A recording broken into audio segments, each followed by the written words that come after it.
அம்மா வாடா, வேலை முடிஞ்சுதா? வா சின்ன பொண்ணு. டேய், யாரா அந்த பொண்ணு? ஆன்ட்டி, நானும் உங்க பையனும் 4 வருஷமா காதலிக்கிறோம் ஆன்ட்டி. என்னது, காதலா? ஆமா ஆன்ட்டி, நான் இல்லாம அவரும் அவர் இல்லாம நானும் இருக்க மாட்டோம். எங்க வீட்டில் தெரிஞ்சதும் ஒத்துக்க மாட்டேன்னு சொன்னாங்க. அதான் நான் வெளியே வந்துட்டேன். நீங்க தான் எப்படியாவது எங்களை சேர்த்து வைக்கணும் ஆன்ட்டி. என் டேட்டஸ் என்னன்னு தெரியுமா உனக்கு? புரியலைங்க. ஸ்டேட்டஸ் சின்ன பொண்ணு. நான் எப்படியெல்லாம் என் பையனுக்கு பொண்ணு பார்க்கணும்னு கனவு கண்டிருக்கேன்னு உனக்கு தெரியுமா? அவனுக்கு நீ பொண்ணு கொடு, நான் பொண்ணு கொடுன்னு கிவுல வந்து எத்தனை பேர் நிக்கிறாங்கன்னு தெரியுமா? உன் பாட்டுக்கு ஒரு பொட்டியை தூக்கிட்டு வந்துட்டியே வீட்டுக்கு தைரியமா? ஆன்ட்டி புரிஞ்சுக்கோங்க ப்ளீஸ் ஆன்ட்டி. ஆண்டி நோண்டின்னு போடி எங்கிட்டு. நாளா ஒரு காலம் சம்மதிக்கவே மாட்டேன். டேய், அவளை அப்படியே வாசலோடு துரத்தி விட்டு உள்ள வரதுனா வா, இல்ல அவ்வளவுதான். அவ உள்ள ஏறுவா, நான் அந்த கையோட வெளியேறிடுவேன். இப்ப என்னங்க பண்றது?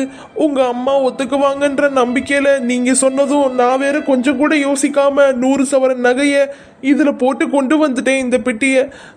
இதை எப்படி நான் இப்ப திரும்ப கொண்டு போறது? சரி வா, வேற ஏதாவது யோசிப்போம். மருமகளே. என்னையா கூப்பிட்டீங்க? ஆமா மருமகளே, நான் கூட சரி என்னத்துக்கு அப்படின்னு தான் யோசிச்சேன், காதெல்லாம் வேணாம்னு. அப்புறம் என்ன, இந்த காலத்துல இதெல்லாம் சகஜம் தானே.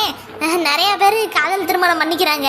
அதனால ஒண்ணும் இல்லைன்னு நீ நான் என் மருமகளை ஏத்துக்கலாம்னு முடிவு பண்ணிட்டேம்மா. வாங்க வாங்க, ஆரத்தி எடுக்கிறேன். ரொம்ப தேங்க்ஸ்மா, ரொம்ப எனக்கு சந்தோஷமா இருக்கு. பொண்ணு எப்படிமா, சூப்பரா? இந்தா, இத போய் வெளியே கொட்டிட்டு வா. நீ வாமா மருமகளே, வா உள்ள வா போவோம். என்ன இவ்வளோ சீக்கிரம் நீங்க ஏத்துக்குவீங்கன்னு நான் நினைச்சு கூட பார்க்கல ஆன்ட்டி. சாரி அத்தை. பரவாயில்லம்மா, நீ என்ன ஆன்ட்டினே சொல்லிக்கலாம், ஒன்னும் பிரச்சனை கிடையாது. சாப்பிட்டியாமா? இல்ல தேய். ஓ மூஞ்சிய பார்த்தாலே தெரியுது, இவ்வளவு கண்ணுக்குள்ளியெல்லாம் இறங்கி போயிருக்கேம்மா. நல்ல சத்தான சாப்பாடா சாப்பிடுறது இல்லையா? எங்க இந்த காலத்து பிள்ளைங்க சாப்பாடா சாப்பிடுதுங்க? சும்மா கோழி கொத்துன மாதிரி 2 கொத்து, அவ்வளோதான், எந்திரிச்சு போயிடுறீங்க. இந்த பல்கரு பீஸா இதைதான் நல்லா விருப்பப்பட்டு திங்கிறீங்க.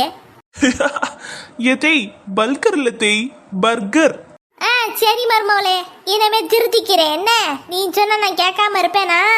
கவலைப்படாத மருமகளே, உனக்கு நாட்டுக்கோழி பிரியாணி, நாட்டுக்கோழி சூப்பு, மட்டன் சில்லி, மட்டன் சுக்கானி எல்லாத்தையும் போட்டு கொடுத்து உடைய பிராய்லர் கோழி மாதிரி நல்லா முது நாக்கிடுறேன். வா. 100 சவரன் நகை எதுலமா இருக்கு? இந்த பெட்டியில தானே. குடுமா குடு, நானே பத்திரமா வச்சுக்கிறேன். வா போவோம்.